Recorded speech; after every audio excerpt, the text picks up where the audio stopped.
आप देख रहे हैं फर्स्ट रेट। मैं हूं दीपाली राणा और मैं हूं मिहिर भट्ट। एक कमज़ोर दिन आज रह सकता है बाजार में, जिस तरह के संकेत हैं, और ख़ासकर यूएस से, जहां पर हमने सितंबर 2016 के बाद की सबसे बड़ी गिरावट देखी है। लेकिन देखिए, गिरावट में और पैनिक में फ़र्क होता है। तो फिलहाल एटलीस्ट इंडियन मार्केट के लिए पैनिक की स्थिति नहीं है। लेकिन हाँ, यूएस में अगर यहाँ से आगे डेवलपमेंट अच्छा नहीं होगा तो पॉलिटिकल डेवलपमेंट, तो ये ग्लोबल मार्केट्स के लिए अनसर्टेनिटी बढ़ा सकता है। एंड ऑब्वियसली इसमें इंडिया भी शामिल होगा। अब किस हद तक प्रॉफिट बुकिंग होती है या फिर किस हद तक गिरावट देखने को मिलती है, that remains to be seen. लेकिन कम से कम आज के लिए तो मुझे लगता है कि पहला एक आध घंटा आपको मार्केट को देना चाहिए थोड़ा स्टेबलाइज होने के लिए।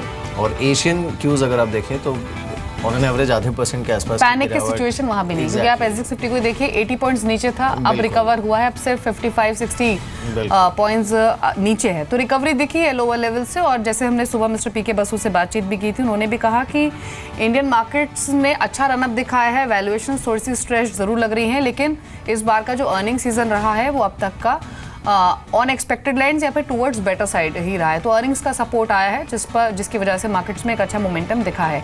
लेकिन अगर हम देखें, ये आप देखिए एशियन मार्केट्स आपकी स्क्रीन पर, ताइवान आधा % नीचे, ज़्यादातर एशियन मार्केट्स इनफैक्ट आधा से 0.25-1% तक की वीकनेस दिखा रहे हैं। इंडिकेटिव एक्शन की शुरुआत हुई है 100 पॉइंट्स नीचे निफ्टी 9451 के लेवल्स पर, सेंसेक्स में 42 पॉइंट्स की बढ़त शुरुआत है अभी थोड़ी देर बाद ये लेवल्स ज़्यादा बेटर पिक्चर शो करेंगे। अभी 71 पॉइंट्स नीचे 9455 के लेवल्स पर निफ्टी ट्रेड कर रहा है। लेकिन आज के सेशन में भी अगेन इंडेक्स को छोड़कर स्टॉक्स पर आपको ध्यान देना है, स्पेशली अर्निंग्स, क्योंकि अर्निंग्स ही इस वक्त मार्केट को या फिर स्टॉक्स को ड्राइव कर रही हैं। आज के सेशन के लिए HUL लाइमलाइट में होगा। अर्निंग्स बहुत अच्छे आए हैं, उसके बाद किस तरह का रिएक्शन ये दिखाएगा ये इंपॉर्टेंट होगा, क्योंकि ऑलरेडी ये स्टॉक नंबर्स से पहले ही लगातार चल रहा था।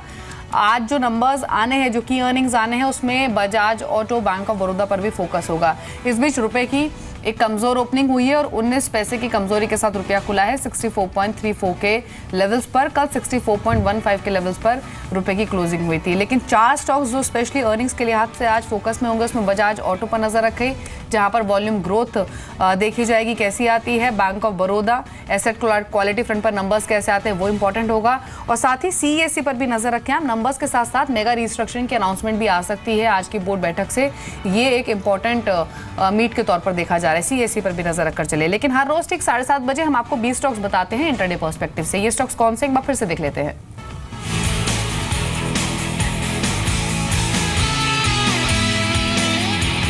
मैंने आपको ज़्यादातर कॉल्स बिकवाली के बताए हैं। इसमें सबसे पहले टाटा मोटर्स DVR और टाटा मोटर्स, इन दोनों काउंटर्स में बिकवाली कर सकते हैं। कल टाटा मोटर्स DVR में जो ब्लॉक डील हुई थी उसमें कुछ बड़े निवेशकों ने बड़ा चंक यहाँ पे बेचा है। जय कुमार इंफ्रा, CLSA ने अपना टारगेट प्राइस इंक्रीज किया है, 400 रुपये के पार किया है, 320 का टारगेट लेकर खरीदारी करे। बतौर EPS मैंने पटेल इंडिकेटेड को उतारा है। लॉजिस्टिक स्पेस पे मुझे काफ़ी कन्विक्शन है आज के लिए। GST का जो ट्रिगर है वो पॉजिटिव है, 91 का टारगेट होगा आज के लिए। MRPL में नंबर्स के दाम पे खरीदारी करें, अच्छे नंबर्स थे, 140 रुपये का टारगेट प्राइस, 133.50 का स्टॉप लॉस।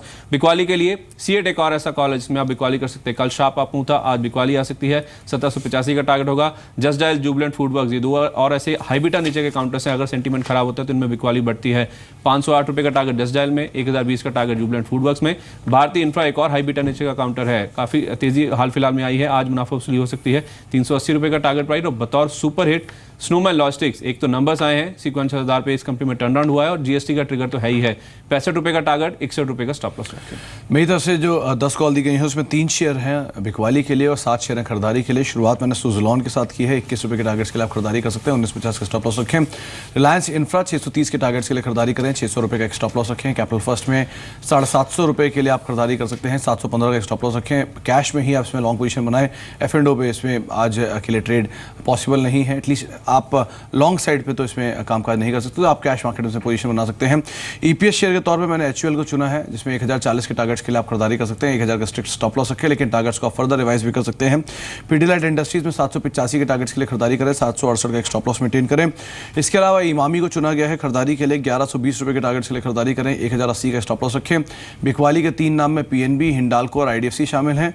159, 192 और 60 रुपीज़ के टारगेट्स के लिए आप बिकवाली कर सकते हैं तीनों ही शेयरों में। और सुपर हिट शेयर के तौर पर मैंने चुना है सीमेंस को, 1450 के टारगेट्स के लिए आप खरीदारी कर सकते हैं, 1390 रुपये का एक स्टॉप लॉस यहाँ पर मेंटेन करके चलने के लिए आपको दी जा रही है। तो ये वो स्टॉक्स हैं जिस पर आप नजर रख सकते हैं। इस बीच निफ्टी देखिए इंडिकेटिव टिक्स में करीब 54 पॉइंट्स नीचे 9471 के लेवल पर इस समय ट्रेड कर रहा है और सेंसेक्स करीब 80 पॉइंट नीचे 30,500 का लेवल ये टेस्ट कर रहा है। लेकिन हाँ, ये देखना होगा कि जो शुरुआती वीकनेस है उसी के आसपास मार्केट होल्ड करता है या फिर और एक्सटेंड करता है। विकास, आखिरी सवाल होगा आपसे। चलिए, वीक ओपनिंग तो होगी आज मार्केट की, अब इट्स गिवन, लेकिन आप इस गिरावट में कितना इंतज़ार करना चाहेंगे बिफोर बाइंग?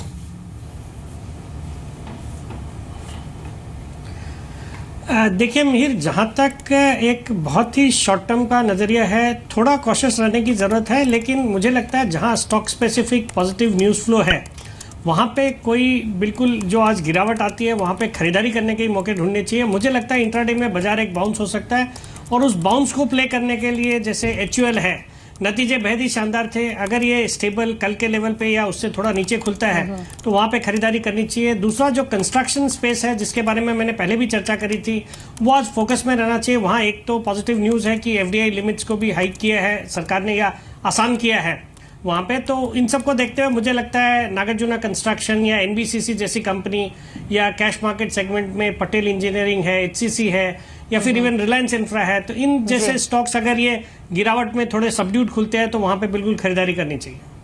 शुक्रिया मिस्टर सेठी आपका शामिल होने के लिए शो में। तो खबरों वाले शेयर्स पर या फिर जहां पर अर्निंग्स अच्छे आ रहे हैं उन स्टॉक्स पर आपको ध्यान देना है। इसीलिए HUL की बात की मिस्टर सेठी ने, HCC, NCC इनको अच्छे लग रहे हैं, या फिर ऑनडिप्स, रिलायंस इंफ्रा को भी खरीदा जा सकता है।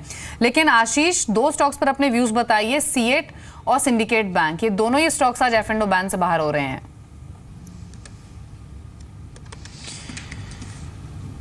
देखिए, सिंडिकेट बैंक में तो पोजीशन जो है वो लॉन्ग साइड की बनती हुई नज़र आ रही है और मुझे लगता है कि इसके अंदर अच्छी स्ट्रेंथ भी हमें देखने को मिल सकती है। तो ऊपर में मुझे लगता है 98 से 99 के टारगेट्स देखने को मिल सकते हैं। कोई भी डिप आती है अगर से 91, 90, 50 तक के, तो वहाँ पे एक बाइंग अपॉर्चुनिटी स्टॉक में बनती है।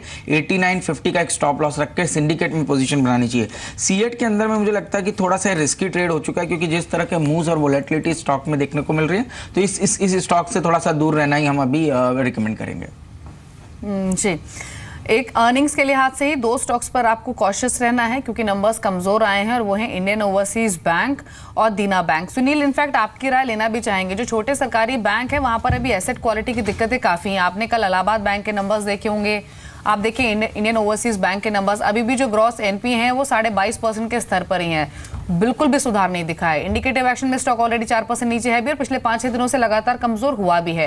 ये छोटे सरकारी बैंकों के जो अब तक के नतीजे आए हैं उन पर आपका व्यू क्या है? देखिए, रिजल्ट तो कंटिन्यूसली वीक है और इनके अर्निंग रिवाइवल के लिए मुझे लगता है बहुत ज़्यादा टाइम लगेगा। मुझे लगता है कोई बड़ा restructuring package like merger in different banks वगैरह ऐसा ही कुछ लाएंगे तो ये रिवाइव हो सकते हैं। मुझे लगता है कि from A investment point of view most of the PSU banks को अवॉइड करना चाहिए, क्योंकि आज की डेट में इनकी अगर आप देखेंगे तो रिटर्न प्रोफाइल बहुत ज़्यादा वीक है और इन्हें जो पास्ट प्रॉब्लम हुई है उसका प्रोविजनिंग को ख़त्म करने में भी उनको एटलीस्ट 1.5 ईयर लगेगा।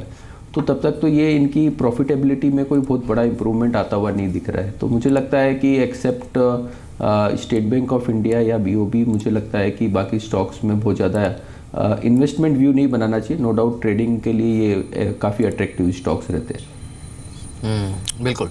खैर चलिए, सेंसेक्स तो करीब 115 पॉइंट नीचे इंडिकेटिव टिक्स में है इस समय और निफ्टी करीब 70 पॉइंट नीचे इस समय इंडिकेटिव टिक्स में दिख रहा है। लेकिन एक बार नज़र डालते हैं जो लूजर्स हैं, जहां पर नुकसान देखने को मिल सकता है। एक तो टाटा मोटर्स पर नज़र रखनी पड़ेगी। कल AS इन्वेस्टर राकेश झुंझुनवाला ने यहाँ पर इनके पास जो DVR थे उसका अच्छा खासा क्वांटम ऑफलोड कर दिया है ओपन मार्केट में। 449 के आसपास टाटा मोटर्स है। ICICI बैंक पर गिरावट है, करीब 1.5% नीचे ICICI बैंक है और साथ ही डॉक्टर रेड्डीज और हिंडाल्को, यहाँ पर नेगेटिव रुझान देखने को मिल सकता है।